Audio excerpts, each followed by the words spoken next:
right. 3 fatal flaws with checklists, and not to call anybody out, but we are including screenshots of real examples of task lists or checklists that we helped onboard into Opus, their original state, if you will. So Mel, I'll kick it off to you to discuss number 1.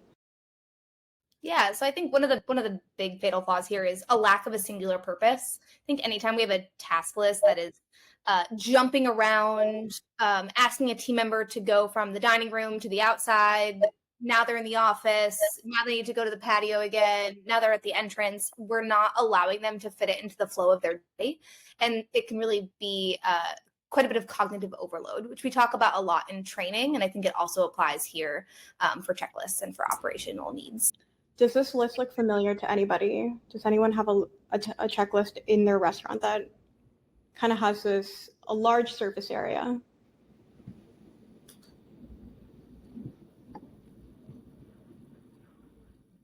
Yeah.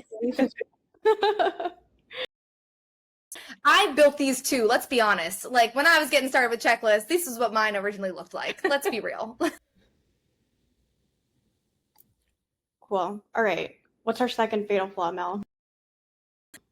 Excessive length. So this one's a little hard to see, and this was actually a downloaded list that we got from a different tool. But if you look at the cell count here, this is actually a 173 step task list.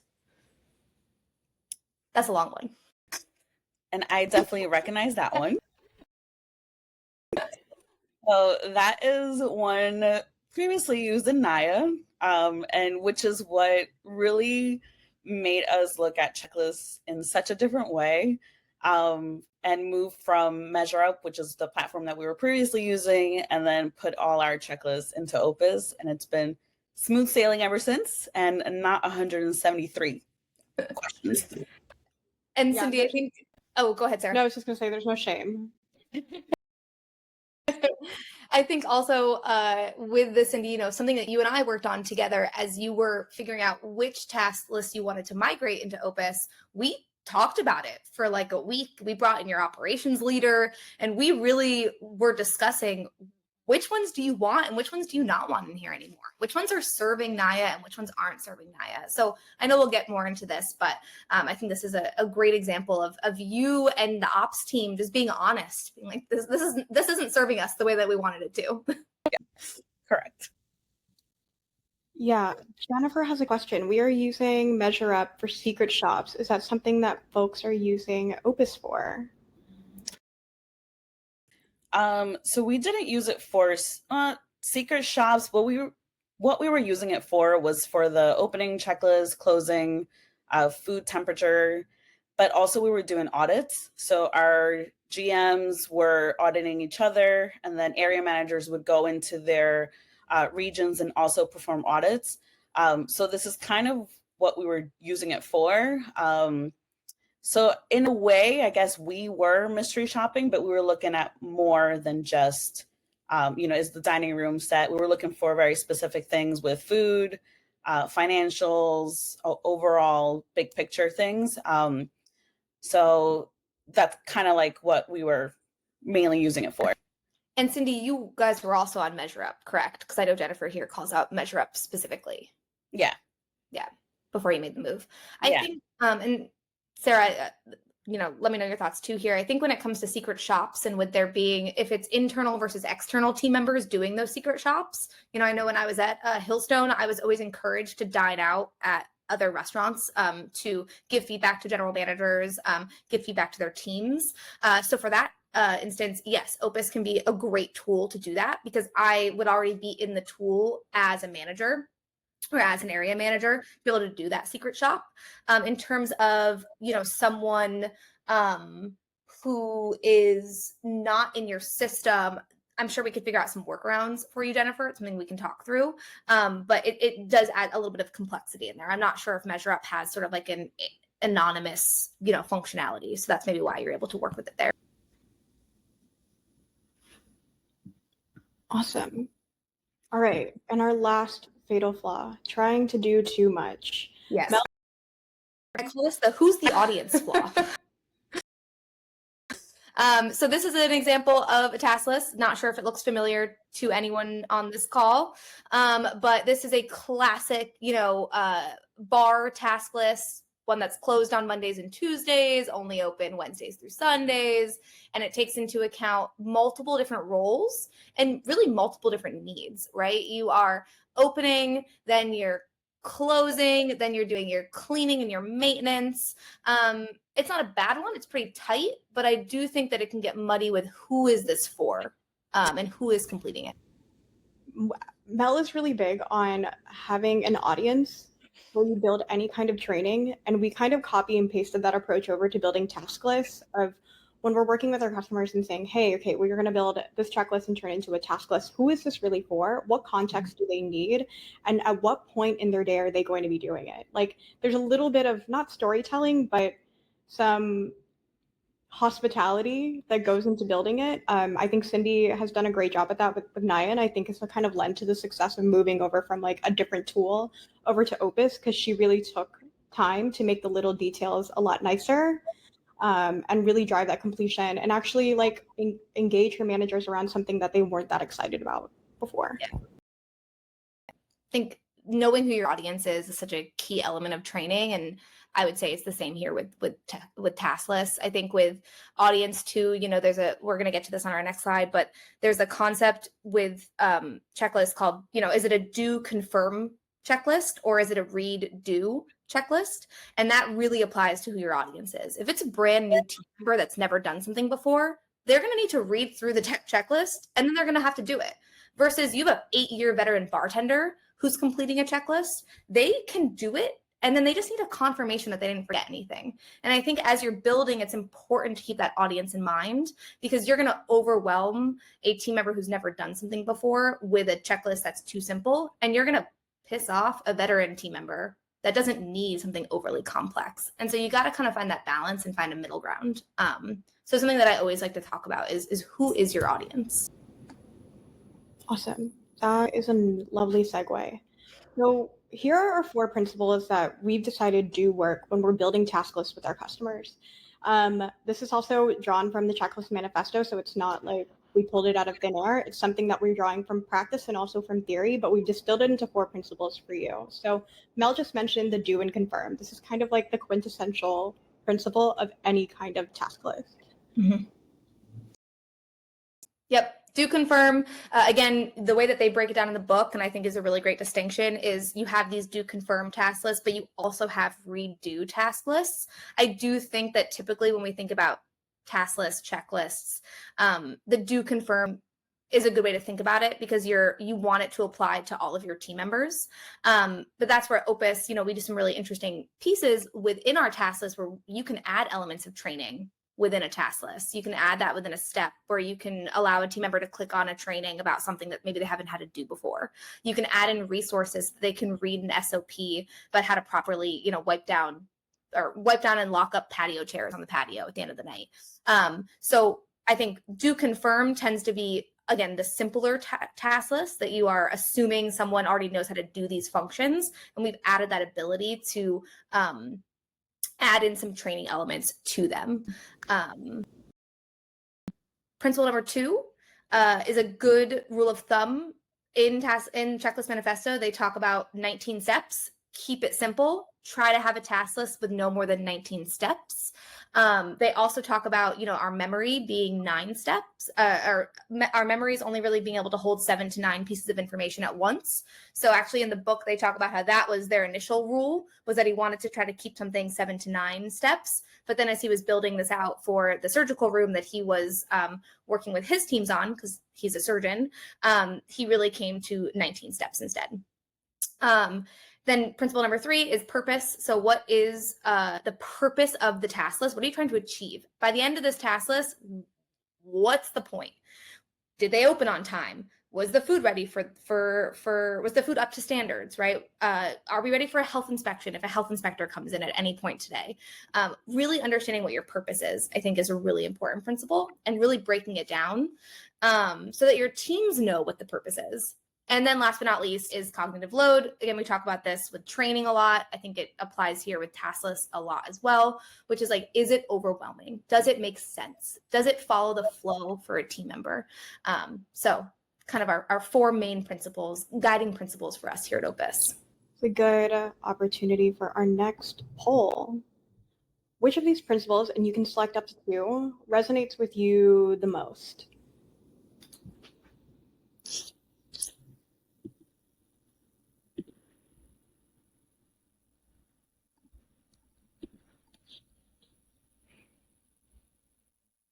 Purpose. Do confirm. I think purpose is a pretty loaded principle too. I think when I look at sort of like case studies of moving from Measure Up or 7 tasks or whatever, or just paper into Opus, like the purpose is like being pulled in multiple different directions, especially when you're working with multiple stakeholders, which oftentimes the task list is sitting in between training and HR. It's sitting in between training and operations. So you have multiple like needs from say like accountability and reporting, but you also need like it needs that sort of like L&D soft side of like, hey, like this is also kind of a function of training. All right. Closing our poll. It's a tie between do confirm and purpose. So Cindy, I can see you smiling. I feel like you're ready to weigh in. You're at the gate. And then before we jump into Cindy's profile, these are the top task list use cases we uncovered in working with our customers to build their task lists in Opus. These were the 3 buckets that we put them in. So operational efficiency, compliance and safety, and then audits. Audits is an interesting use case and something that we needed to really build for. Excited to do a sneak peek and share audits feature that we've been building with Cindy. We try to think of everything that we do at Opus as more of like use cases to really understand like what's actually happening in the restaurant. What are you trying to accomplish? Something that I've noticed sort of across like LMSs and a lot of restaurant tech is that our customers are trying to shoehorn their process into a tool that wasn't really built for them or wasn't built with that context in mind. And so the purpose and the do confirm and the principles that you're trying to like apply to your task list get lost when you transfer it into a digital system, because the digital system is just a little too rigid. It's not flexible. It's lacking functionality. And then by the time it translates to your frontline team members, they're like, I don't even know what this is for. So we at Opus, like when we're building features for our customers, or even when we're talking to them, we try to think from the purpose of these use cases and not the feature that you're trying to use. But audits is an interesting one because they were completely one and the same. And I'm excited to preview it because we've learned so much from working with Cindy to kind of develop it into something that we know will make a difference for her team. And this is actually an internal visual that we use with our sales team and CS team to really paint the picture. So you can see, this is how we talk about it internally and externally. It's something that I think is really important to paint the picture of how to group these ideas again from that like purpose standpoint. And I think ops efficiency is usually one of the main focuses where we use some checklists, but there's a lot of different, areas that I see people using them. I think with compliance though, a lot of them get smushed together. So you'll see a temp log partnered with a line check, partnered with a prep list, partnered with a waste log. And you're like, whoa, how do we digitize this? To exactly what Sarah said, the tool becomes too rigid. And I think with Opus, recommendation is like, should it all be one anyway? Should that be one task list that your teams are having to do? And let's talk about that and reconfigure it together. Mel, I'm kind of waiting for somebody to call it out in the chat, but I'll just ask you. For prep lists, it's in a little book called Require Workarounds. What does that mean? So I'm sure all of us have worked on prep lists together, and this is something that I really call out to sales and product and CS, internally, that prep lists need a workaround within a task list tool. Prep lists have usually, I say a prep list has 3 purposes, depending on how you've written your prep list. It is a way for the morning team member, the opening culinary manager, or whatever it might be, to check that any waste from the night before, what's left over, what are we able to use the next morning Then you're also adding in your pars for that day. So what are we making? And then you usually have your team members that are prepping, or your assembly team that has to, get us up to par, also confirming that they did something. So prep lists have so many functions and so many purposes that it's not great for a task list. And in all honesty, what we've noticed is most task lists, like digital task list tools, don't handle prep lists well because of that reason. So we really like to call that out to our customers. Now, there's ways that you can use Opus to confirm that a prep list was properly done. We recommend, if you really want to add that in as a way to digitally check it, we can take a screenshot of the paper one, but don't fix what's not broken. If you really love the way that your prep list sits, keep it on paper. And again, add that digital check tool of being able to take a photo of it. We're always wanting people to use, and this goes back to what Sarah talked about at the very beginning, we want people to it to work for their teams, not for you to have to find a workaround. Because my recommendation for most prep lists would be you have to turn that into almost 3 different task lists to make it work within a digital tool. Awesome. Thanks, Mel. I love it when you chime in and you add so much more micro to my macro. Great. I am really excited to hand it off to Cindy to kind of talk about the task list in action at NAYA and your journey of moving over from MeasureUp. Just a show of hands, is somebody currently on MeasureUp? I know that Jennifer is currently using MeasureUp. Anybody else?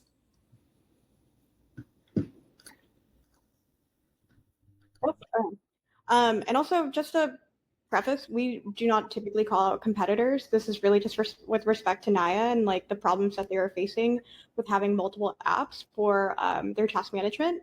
So Cindy, I'll kick it off to you. What was the the first challenge you faced with moving your task list over to Opus? So I think the first challenge was everyone being able to see the vision of this being within Opus, because I think everyone was so used to it being courses, modules, and everyone was very used to what they were already doing within MeasureUp. But the biggest challenge was really that we just felt like everyone was pencil whipping. So they were going through the yes, no, entering, temperatures for, line checks and temp logs. But there was really no accountability. It was really hard for us to hold the teams accountable. And I think a big part of it was because of how the reporting is set up within MeasureUp. So one of our challenges, especially with our area managers, we realized that they were getting emails for every single checklist every single time they were being submitted. So we are currently 33 locations and growing. And if you can imagine, just in one day, you can get up to 90 emails just for every single checklist. And that was very overwhelming. And if you're an area manager, you want to check everything, make sure your team's doing everything correctly. If there's any, facilities issues, or if there's a piece of equipment down, or anything that's really interrupting operations, you want to know. But our area managers found themselves not even reading the emails or opening the reports because it was just kind of daunting to go into your inbox.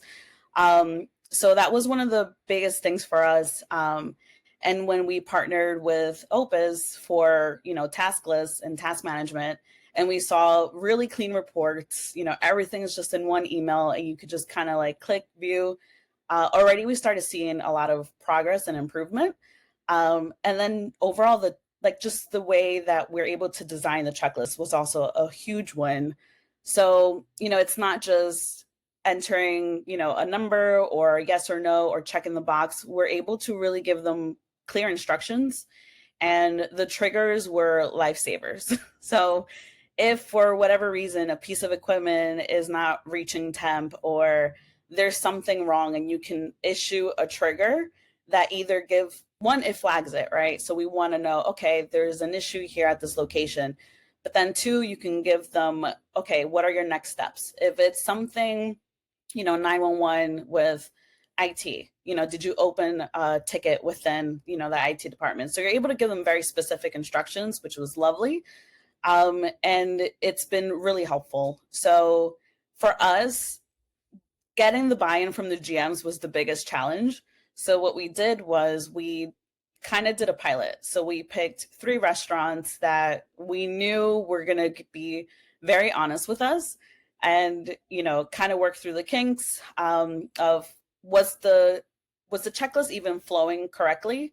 So we were able to do that, and then they were sold immediately. And I think what really helped us sell it to the GMs was, we keep adding shift leads to our teams, GMs to our teams. We're growing at a really rapid rate.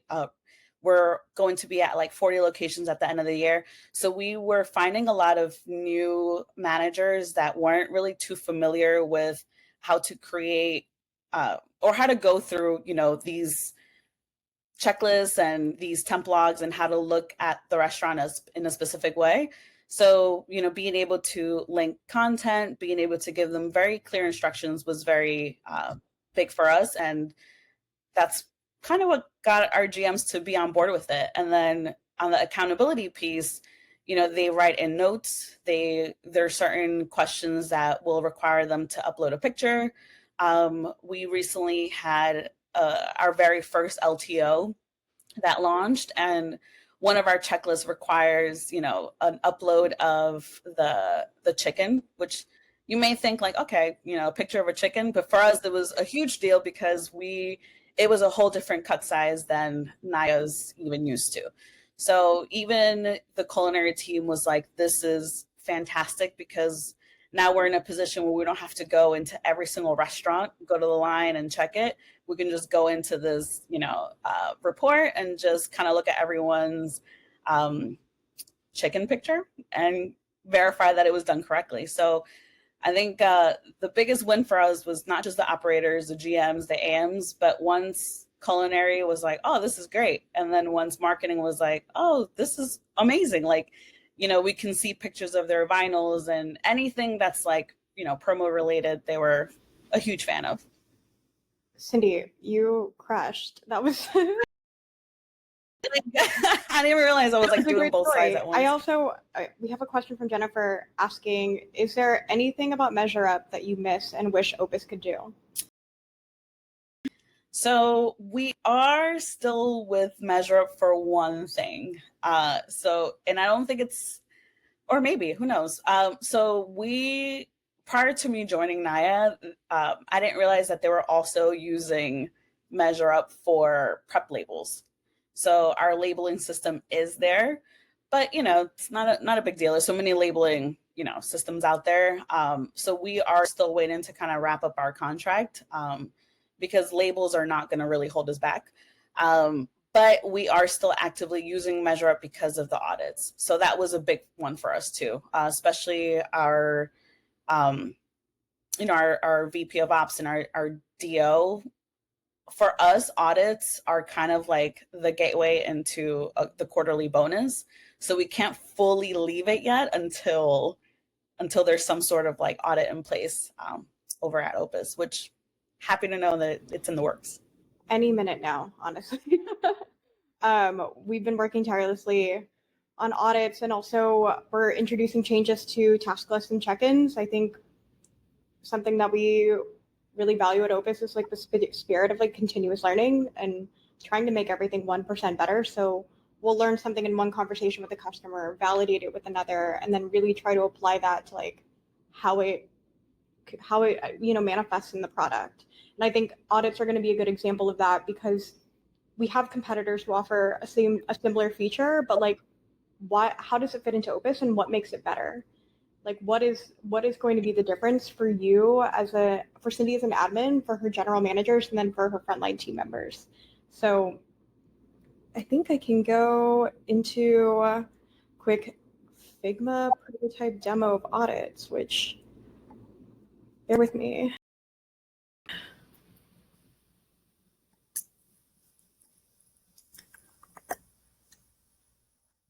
While Sarah, I have one question for you about the fact.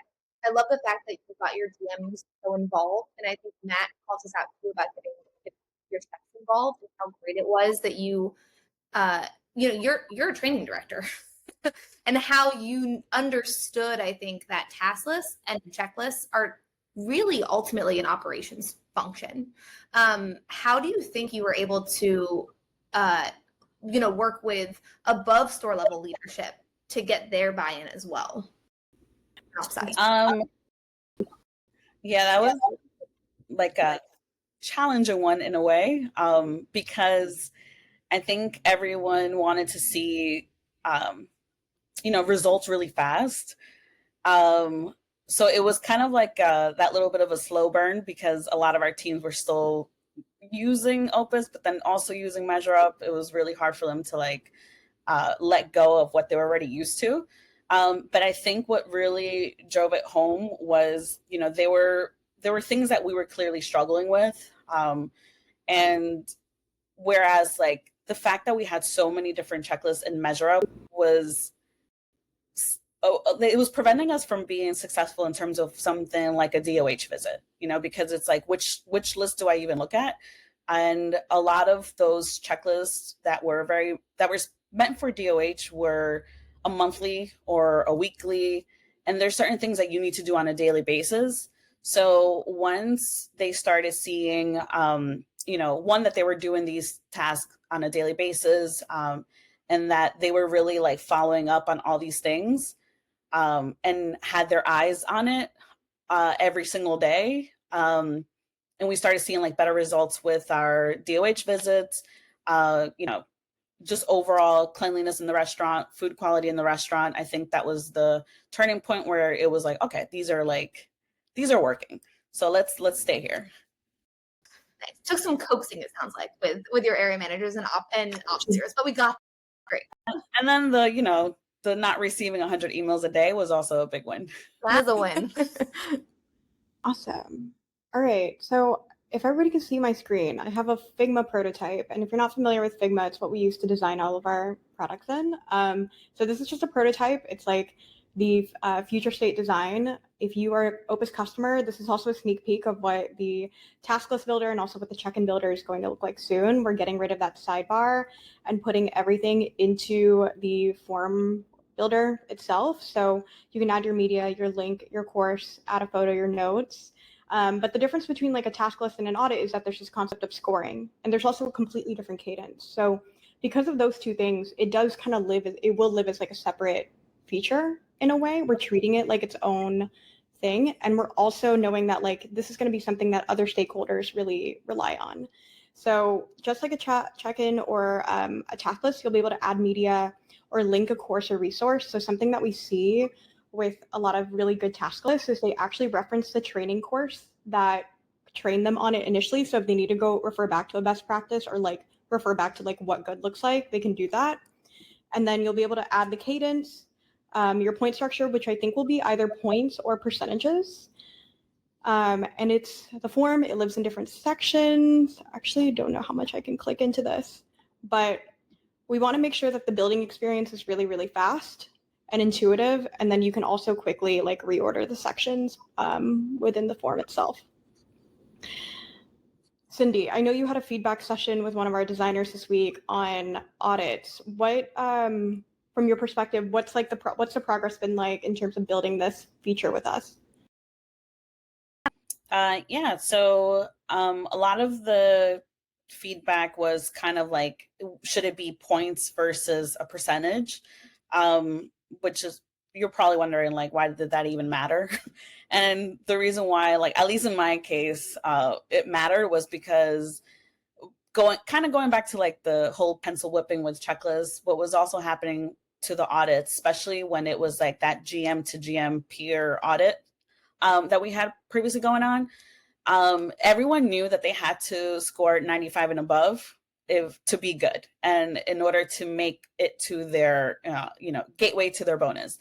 And what we were seeing was that they were kind of just being nice to each other and giving themselves like good scores, which is not cool to admit, but that was kind of like the reality of it. So one of the things that we had kind of chatted about was just kind of leaving it as a points system, to where it's just for every, task or thing that we're evaluating here, what's the max, what's the minimum. That way it's just kind of one of those things where, you're just working to get better every day. And it's not necessarily like, oh, I have to hit 95 and above.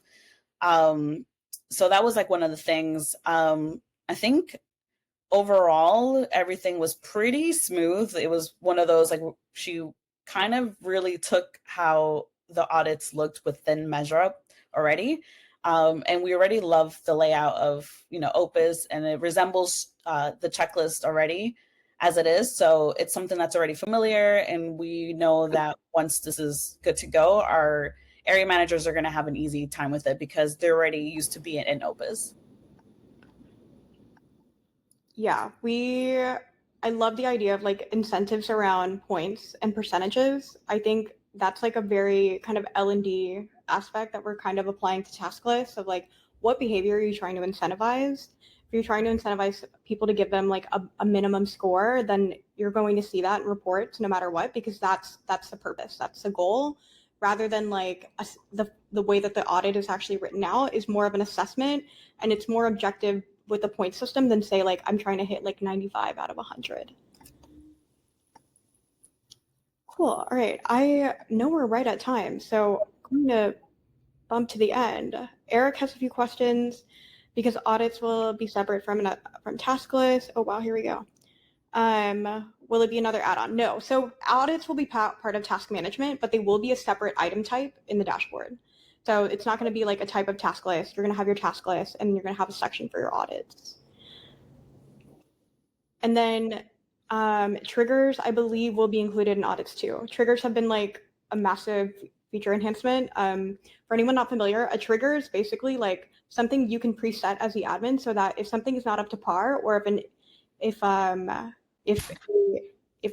temperature is below a certain degree, you can set the condition so that it flags it as an issue. Maybe it sends a message to a manager, or it alerts someone immediately.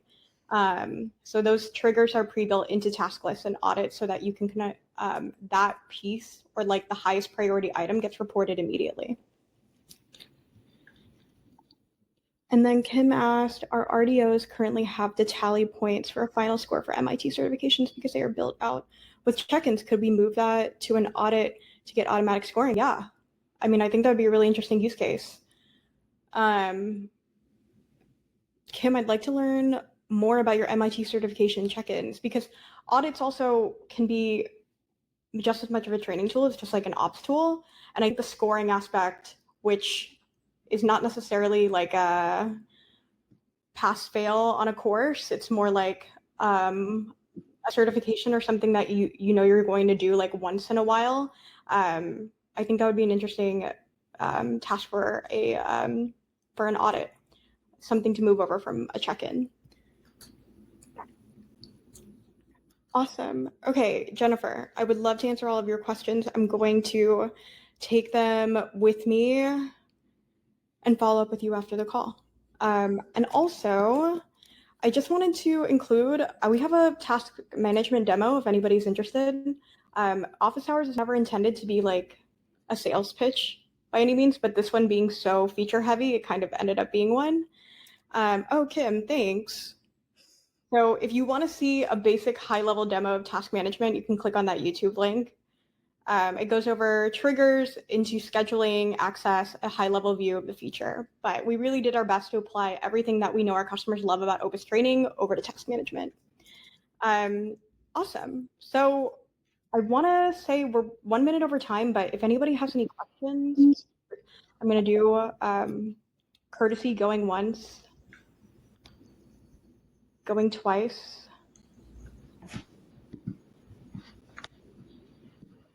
Cool. All right. So until next time, our next session will be on building a smarter resource library. We've been talking a lot about the resource library at Opus. It's going to underpin a lot of really exciting product launches this year. So we wanted to dedicate our July session to talking about resource library best practices. And then our August session will be on refresher training again, but this time with the lens of seasonal staff. So we notice a lot of our customers, namely like universities, they go on summer break their staff comes back from the fall, and so they have to do a lot of refresher training. And just to share, we did a refresh of our case study with Gregory's Coffee. Inside of it are really good best practices around like how to use check-ins effectively, the way that they passed out their core training program up to their strengths for their baristas we profiled. And then Lori, who I think is on here, or I saw her name at one point, she's been such a fantastic partner in helping us think bigger and helping us really evolve her training program as she levels up in Opus. Awesome. Well, thank you so much for joining us. Thank you, Cindy, for being a guest today. It was so fun working with you on this office hours. If you have any questions, my email is sarah@opus.so.